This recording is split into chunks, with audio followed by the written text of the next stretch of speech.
في حياتهم خاضوا العديد من المباريات، منها ما نقل عبر شاشات التلفاز، ومنها ما تفرج عليه آلاف الجماهير، ومنها ما كان بعيدا عن عدسات الكاميرات وأعين المتابعين رغم وجود النقل الحي والمباشر للصورة. في حياة النجوم لا ينحصر زمن المباراة في الدقائق 90، ولا تقف حدود الميدان على المستطيل الأخضر ومرفقاته، فالمباريات تلازمهم في كل يوم من حياتهم، وتفاصيل الإثارة والتنافس أصبحت جزء رئيسي لا يمكن أن يعيشوا بدونه.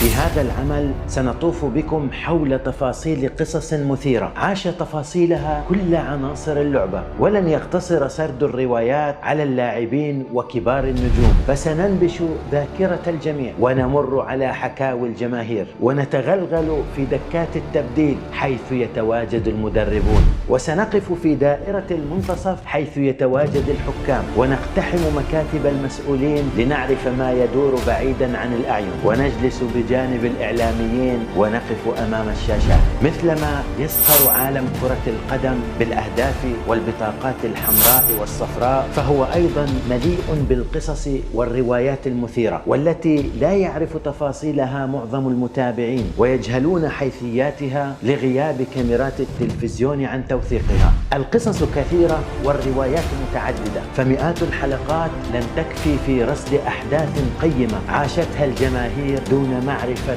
كافة تفاصيلها الدقيقة. بحثا عن المصداقية في نقل القصص لنقل كافة التفاصيل للجماهير، قررنا نقل الروايات من لسان أبطالها أو من لسان أشخاص كانوا متواجدين في الحدث ويعرفون كل الأسرار وكانوا شهودا عليها. كواليس مباريات غير منقولة، أحداث غابت عن الجماهير في مباريات شاهدوها عبر التلفزيون لكنها بدت وكأنها غير منقولة. هذه المقدمة من كتاب مباريات غير منقولة للمبدع غازي شريف، ومن إصدار بلاتينيوم بوك. كواليس مباريات غير منقولة، انتظروني في قصص وروايات مثيرة لأحداث غابت عن الجماهير. أنا نضال العسل.